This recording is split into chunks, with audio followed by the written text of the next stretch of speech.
Hello दोस्तों, जरा इस वीडियो को देखें। यहाँ इस तेंदुए ने कीचड़ में एक फिश का शिकार किया है, किंतु शिकार करने के पश्चात इस तेंदुए को कीचड़ से बाहर निकलने में बेहद ही अधिक परेशानियों का सामना करना पड़ रहा है। इस तरह के दलदल में फंसकर हर वर्ष लाखों जीव मारे जाते हैं। वहीं एक जीव हिप्पोपोटेमस इस कीचड़ को ही अपना घर मानता है।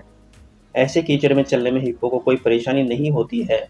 दूसरी ओर भले ही तेंदुआ कीचड़ में ना चल पाए, लेकिन पेड़ों पर चढ़ने में तेंदुआ का कोई सानी नहीं है। इसलिए आज के वीडियो में ऐसे ही विशेष जानवर और उनकी विशेष खूबियों के बारे में जानते हैं। कृपया इससे पहले हमारे चैनल को सब्सक्राइब कर लें। थैंक्स फॉर वीडियो के लिए। चलिए आगे बढ़ते हैं।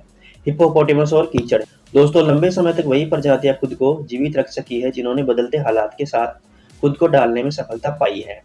वहीं जो जीव बदलते परिवेश के अनुसार ढलने में नाकाम रहे हैं, वह जल्द ही विलुप्त हो गए हैं। माना जाता है कि हिप्पो के पूर्वजों ने लाखों वर्ष पूर्व ही पानी और कीचड़ में रहना शुरू कर दिया था। समुद्र में रहने वाली व्हेल और कीचड़ में रहने वाले हिप्पो के पूर्वज एक ही जीवों को माना जाता है। वेल्स ने जहाँ समुद्र को अपनाया, वहीं हिप्पोपोटेमस ने कीचड़ को ही अपना घर बनाया।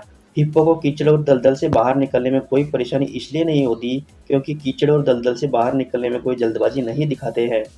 आपने जरूर सुना होगा कि यदि आप कभी दलदल में फंस जाएं तो बाहर निकलने के लिए कोई हड़बड़ी या जल्दबाजी ना मचाएं। आप जितना ज्यादा हिलोगे डोलोगे उतना ही अधिक तेजी से दलदल में धंसते जाओगे। आपने यह भी सुना होगा कि अगर आप किसी लाठी को दलदल पर समतल रखकर फिर खुद के शरीर को लाठी की सहायता से ऊपर की ओर धकेलते हुए आसानी से दलदल से बाहर निकल सकते हैं, क्योंकि लाठी आपके शरीर के मुकाबले में अधिक बड़े इलाके को घेरती है।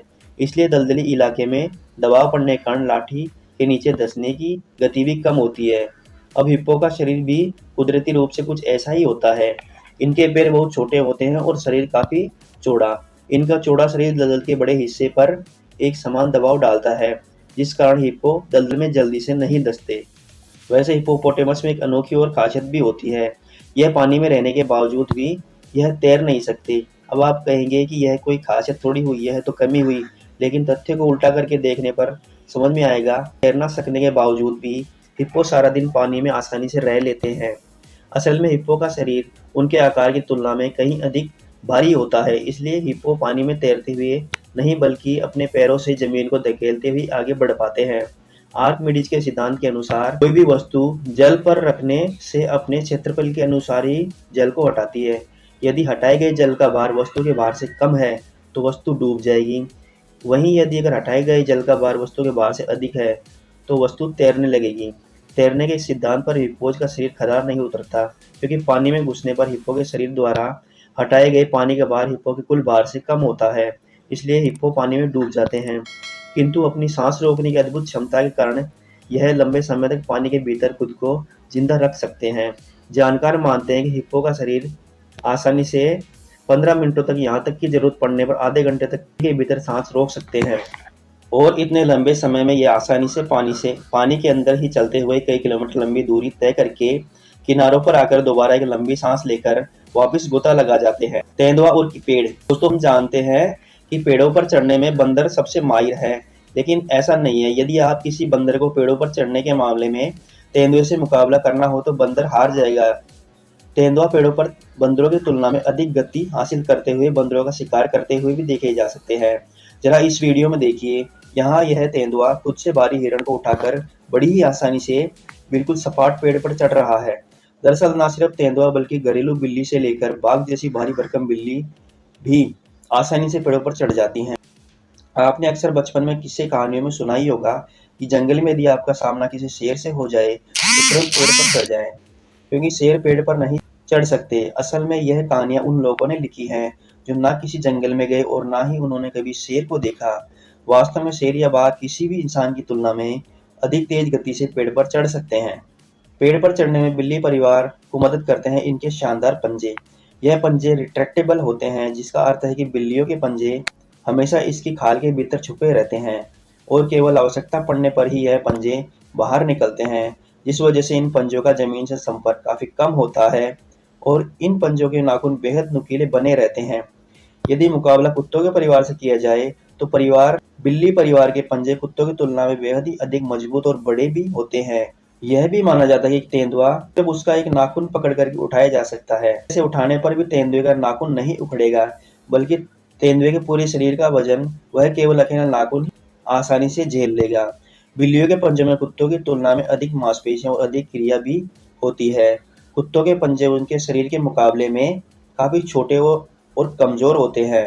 अगर आप ध्यान से देखोगे तो पाओगे कि एक छोटी सी घरेलू बिल्ली के पंजों का आकार भी करीब करीब एक कुत्ते के पंजे के आकार के बराबर ही होता है। बिल्लियों के पंजे और टांगे अधिक चौड़ाई तक और अधिक अलग अलग दिशाओं में घूम सकती है। ये परिवार न सिर्फ पेड़ों पर चढ़ने में बल्कि छलांग मारने और झपट्टा मारने के मामले में भी कुत्तों से अधिक माहिर होते हैं।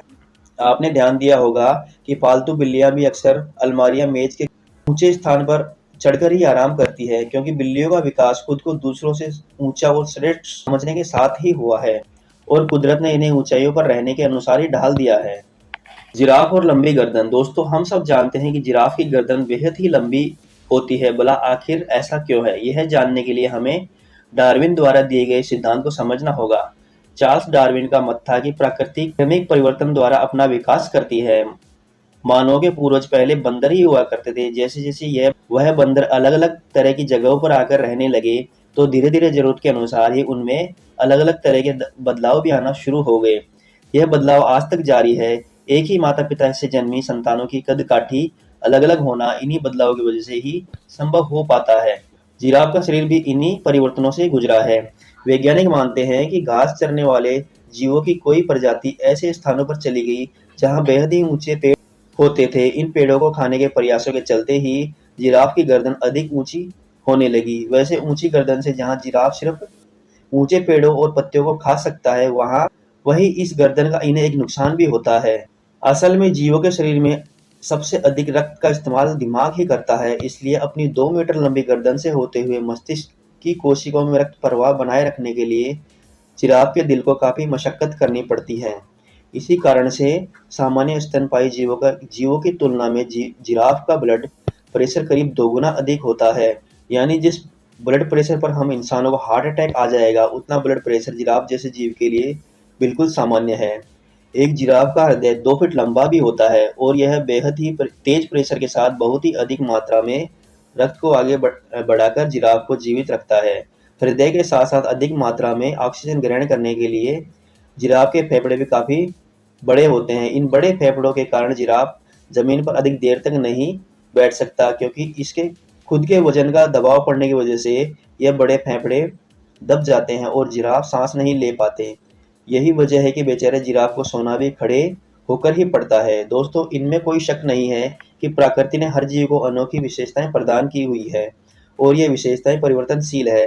जानवरों के रंग रूप से लेकर इनकी क्षमताओं तक में रहने की परिस्थितियों के अनुसार ही परिवर्तन आता रहता है और यह परिवर्तन ही इन्हें परिस्थितियों में जिंदा रखता है। दोस्तों, इसी तरह के और वीडियो पाने के लिए हमारे चैनल को सब्सक्राइब कर लें। वीडियो देखने के लिए बहुत बहुत धन्यवाद।